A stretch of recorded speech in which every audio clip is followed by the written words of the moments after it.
Hello everyone, I'm Silverraptor and welcome to the Eldar Elite and Army Doctrine videos. We're just going to do these to wrap this up to get the last race of the Eldar, all the Elites and Army Doctrines covered, and then I'm going to start diving into some multiplayer games, and we shall engage in the gloriousness of what is Dawn of War and massive amounts of casualties. So,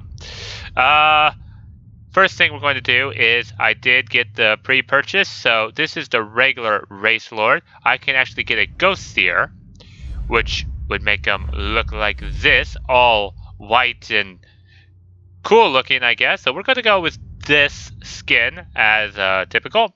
And we're going to go and start covering the Eldar Elite. First one is the Farseer Maka. And so she's 3 elite points, and she provides some interesting abilities. Basically, she has this spear here. She can do Singing Spear. She throws her spear at the target position, and it pierces and damages all units it passes through, so she can do damage in a line. And then when the spear lands, it increases damage in a circle around it. So if there's enemy troops around where the spear is located, they'll take increased damage, which is pretty good if you want to take out something of high value. Next up, we got Psyker Blast. Now, Mecha emits a blast of psychic energy around her spear and causes damage in a circle. If she's carrying the spear, her attack damage is increased and incoming damage is reduced. So basically, she gets bonus power from her spear. And then if the spear is cast, basically if she threw her spear, increases attack damage and reduces incoming damage in a circle. Okay, I see. So she's carrying her spear. She does extra damage and reduces incoming damage. And she's able to, when she throws it after this ability, it does more damage and reduces incoming damage in a circle. Okay, so it makes the enemies do less damage. Temporal Weave. Maka channels a temporal field around herself, causes stasis to enemies in a circle. If the spear is planted, Maka creates a temporal wall from herself to the spear, causes stasis to enemies in a line. So basically, you can remove a huge section of enemy's army, especially if you planted the spear on the other side of half their army. So therefore, they're in stasis, they can't attack, so you can pick off the others that are out in the open. These passive abilities, hand-to-hand combat without the Singing Spear, Maka must use her hands, reduces damage output of melee attacks, makes sense. Fleet of Foot, increases speed and shield regeneration while the unit is within the psychic radius of a webway gate. Interesting. So what are her abilities? Let's see. When Maka is deployed, instead of dying, elite units temporarily enter stasis and heal. Ooh, I think that's for all elite units. So that means all of your elites with her on the field, they don't die, they just temporarily enter stasis and heal for a little bit. That sounds pretty good. Maka's command, enhanced battle focus. The race guard enter a state of enhanced battle focus, increases attack speed but drains shield. Alright, so race guard is a unit. So she sounds like a good controller. She is very difficult to use, keep that in mind, but she does have quite a bit of utility as evident by her abilities and being able to control the environment around her. So, let's look at this other group, Striking Scorpions. Now these guys are 2 elite points, so they're very cheap to quickly get out. Excel at ambushing targets. A leap strike. This Striking Scorpions jump to the target position, causes damage and slow in the circle. The range of leap strike increases while hidden in stealth or if hunt is activated. Okay. So these guys just lie in ambush and then they just basically attack when the enemy least expects them. Hunt. The striking scorpions stealth, creating a cloud of smoke. The smoke acts as a patch of stealth cover in which they cannot be detected. While active, their senses are heightened, causing them to display enemies outside their vision range, even if the fog of war is stealth cover or high ground. That sounds pretty interesting. However, with that smoke, if an enemy sees that smoke, they probably likely suspect that these guys are in them. But I'll have to see it in the game to make an absolute judgment. Manta blasters. When not in melee, striking scorpions periodically fire their mana blasters, causes damage and slow. Okay, so they have a passive periodic slow with their guns. Critical strike, striking scorpions deliver a powerful blow every 6 melee, and increases speed and shield regeneration within radius of a webway. Alright, so webways are going to be key here, like they were in the Dark Crusade campaign that we played through. They are fairly easy to use, it seems. They're just ambush the enemy whenever the enemy gets too close. So, that's interesting. Now let's look at the Race Knight Taldir. Alright, so we've got this big walker thing. Oh wow. Incredibly difficult to use. Very high on offense, very high on defense. Pretty moderate on utility. 9 elite points, so this is quite an expensive unit to bring in.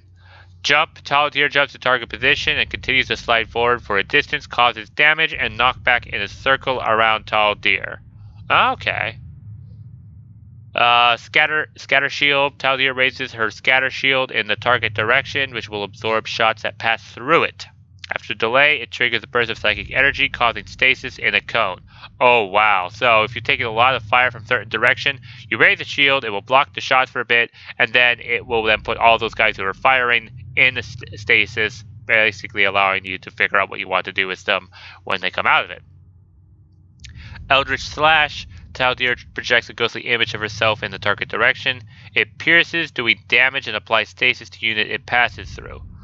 Okay, so when I heard ghostly image, I thought it meant like a distraction, but this is more just like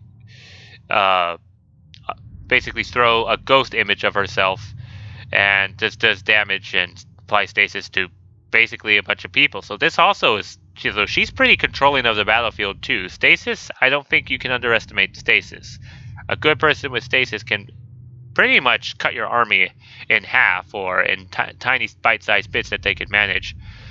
Eldritch Curse. Taldir can break stasis with her attacks or abilities, applying an Eldritch Curse to the afflicted target. Causes % damage slow and reduces damage output for a duration. Oh my god. So she has 2 abilities that can cause stasis. And then she can periodically choose which targets in those stasis that she can bring out by attacking them. And when she attacks them, she does a bunch of damage to them. And now they're isolated because the rest of the army is stuck in stasis. So you can pick off which troops you want one at a time after you put enemies in stasis. This is sounding like a pretty powerful commander. Critical Strike. Taldir delivers a powerful blow. Oh yeah, and then fleets of foot. Okay, so this sounds like a really good unit. Let's see what the other elites have in store for us. We've got the Autok Kiri. Let's see. He is moderately difficult. Sky Leap. Kiri leaps into the air and starts flying. He becomes a skimmer, disabling his ranged and melee weapons, but increases his speed, enabling him to pass over any terrain. Activate Sky Leap. Focuses cyclones to return to his position, causes enemies they pass through to be knocked up to Kiri's position and stuns on arrival. I'm not sure what cyclones are. Kiri creates a cyclone that travels to the target position, causes damage over time, and slow in a circle. Okay, and then he can reactivate this and cause the cyclones to come to him, basically bringing which enemy he wants to a target position for them to be picked off. Plasma Grenade Barrage. Kiri drops a barrage of plasma grenades directly below him, causes damage to the circle. He also has increased speed for the duration of the ability, so he can drop grenades on people. Fun. Critical Strike, Fleet of Foot. And his abilities: Plasma Grenades. When Kiri's deployed, Dire Avengers gain 2 charges of Plasma Grenades, so he can share the Plasma Grenade love with other troops he has. Kiri's Command improves skimming. Shadow Specters gain increased speed while their shields are up, does not stack with Fleet of Foot. Okay, and I think I actually missed the abilities of the Striking Scorpion and the Race Knight. Well, let's quickly look into them. I apologize for that. So like Hunters, with Striking Scorpion, activate Hunt. Howling Banshees in a circle gain the effect of the ability. What was Hunt again? Hunt creates a cloud of smoke and makes them stealth. So you can stealth Banshees. Oh, that's a big surprise for an enemy to suddenly have Banshees just pop up on their units. Striking Scorpion's command, Viper's sting. Viper missiles explode on hit, causes slow and damage in the circle. Alright. So you can choose between buffing Banshees or buffing Vipers. And finally, this thing. Race units temporarily enter in a serial state, granting stasis. So you can stasis your own race. Basically, protect them if they are under attack until the rest of your army can come forward and take the heat off them. Taldir's command, Reflecting Strike. When Howling Banshees trigger Quick Strike, they become invulnerable and reflect projectiles. Ooh, so that means your Banshees can actually get up close. I like the sound of that. Okay, next up we've got Jane Czar. Jane Czar looks like a Banshee unit. Let's see, Silent Death. Jane Czar throws a Silent Death to the target position. It pierces, doing damage to you as it passes through. Upon reaching its destination, it returns to Jane Czar. So she basically has a boomerang she can just keep launching at her opponent. Dash. Jane Czar dashes to the target location. If she collides with an enemy or Silent Death, she jumps to a set distance to throw 8 projectiles outward from her position. The projectiles pierce, doing damage to units they pass through. Interesting, so she just does a bunch of damage all over. Battle Scream. When charging into melee, Jane Czar lets out a psionic stream, causes slow in a circle. Interesting. So she is basically a kind of a solo Banshee unit. Jane Czar's presence, stealth ambush. When Jane Czar is deployed, Howling Banshees become stealth if they enter stealth cover. Stealth is removed if they are capturing, attacking, or getting detected. So she can also apply stealth to a Banshee. Jane Czar's command, Swift Vengeance. When Race Blades die, they grant stacking bonuses to the surviving squad members, increases damage and speed. Okay, so you can basically buff up Race Blades as they start falling down in number. Interesting. Next, the Race Knight, which is different from Race Knight Taldir. This is also 9 elite points. Little less difficult, it seems, than Taldir. Let's see, they could jump, so they could do the jump thing, slide a bit, cause damage, and knock back in a circle. Distortion Rift. The Race Knight opens up a rift in the warp at the target position, causes knockback towards the center of an expanding circle. Vehicles within the circle are slowed, so she basically can pull all units into a target location. Focused Beam. The Race Knight fires a powerful beam of energy in the target direction, causes damage over time in a line. Alright. Cool. So just basically an easier version to use Race Knight. Race Knight's presence, improved recall. Soul recall on race units do not consume charges while the Race Knight is on the field. Not entirely sure what a soul recall is, but we can explore that later. Teleport Beacon. The Dark Reapers plant a temporary attackable beacon at the target position that they can teleport back to.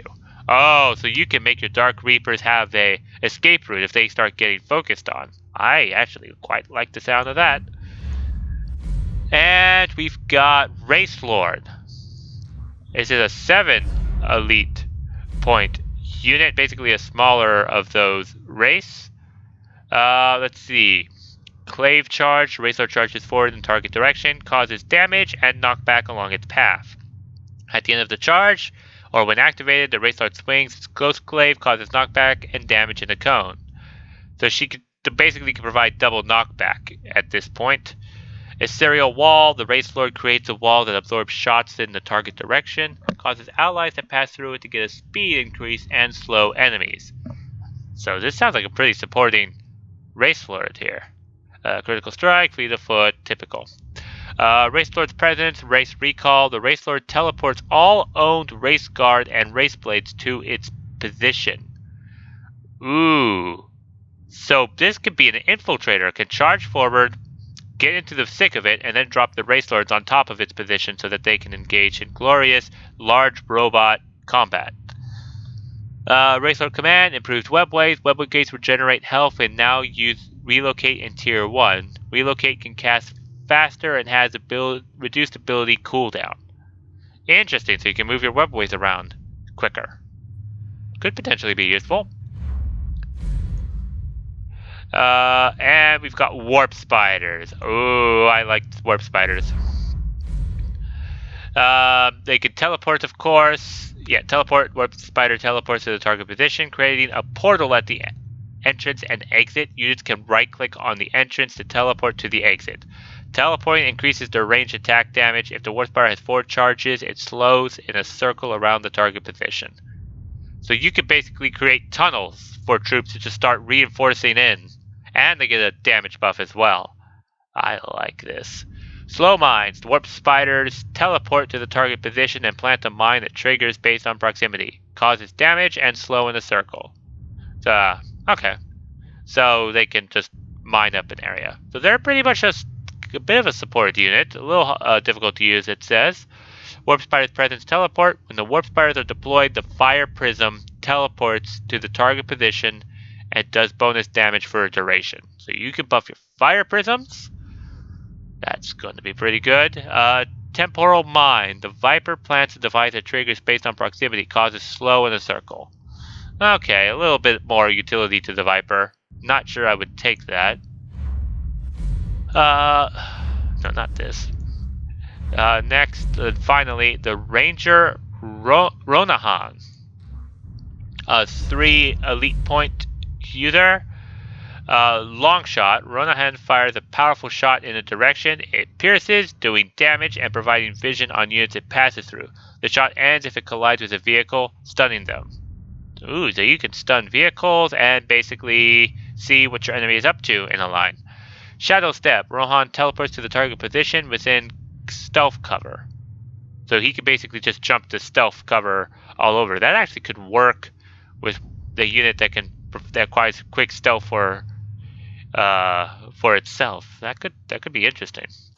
Rohan's presence, sensor interference. When Rohan is deployed, sensor beacons create a patch of stealth cover at the target position. Sensor beacons are available for use when Rohan is deploying, even if they have not yet been researched. Okay, so this right here provides the stealth he'll need to be able to shadow step out of any kind of potential dangerous position. Rohan's command, shadow step. Rangers teleport to the target position within stealth cover. So Rangers get the shadow step ability. I hope they buffed up the Rangers if they actually do damage in Dawn of War 3. They were just pitiful in Dawn of War 1. So those are the elites. So Eldar are kind of pretty controlling on the battlefield. Interesting abilities. I do look forward to trying them out as well, but we will get to them when we get to them.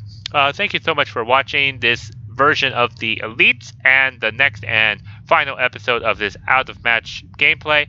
We will be looking at the Eldar army doctrines, and I will then grace you with some delicious, delicious gameplay. So see you all then.